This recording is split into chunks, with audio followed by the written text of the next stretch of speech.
Morning guys, update ko lang kayo sa snow dito ngayon sa Jersey. So my son's cleaning his car. Ito nga pala yung aftermath ng aftermath ng snowstorm last night. And everybody's buried and it's too cold today. 18 degrees.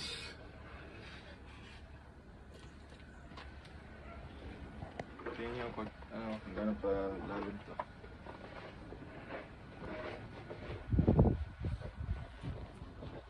Hindi nga masyado. Mga 5 inches. Linis muna tayo.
Hey guys, so ito yung nangyari Ayan,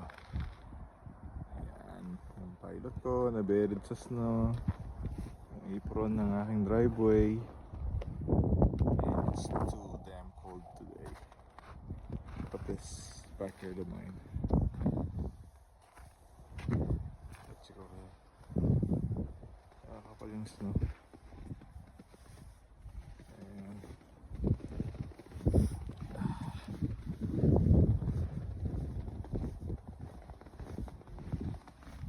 Masyado sa backyard. Sa backyard, hindi masyado. But the backyard is so bad. Look at this.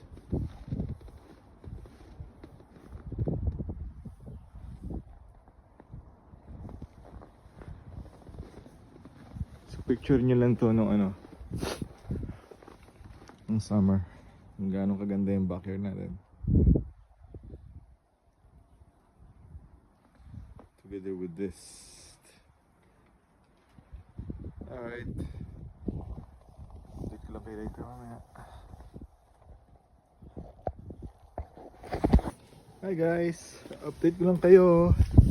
After long 2.5 hours of cleaning of snow. So ito na yung aftermath ng ating paglilinis. Medyo may naubusan tayo ng salt. Yung nga palang salt dito ay hindi para sa pagluto. Hindi para pang melt ng ice and snow. naubusan tayo. So probably tomorrow we'll get some more. And that is the venting of our clothes dryer. And ito yung ating main driveway. Ito na yan. So you can see kanina punong-puno yun ng snow. Nabawasan natin. Medyo dito ko masyado nilagay yung ating salt para kasi dito sa America o somewhere here ay bawal ang hindi malinis ang walkway ng mga tao. After 12 hours of snow, stop, kailangan yung linisin agad kasi pag may nadulas dito masuso kayo, or sa Tagalog ay ihahabla kasi physical injury mga nadali nyo dito.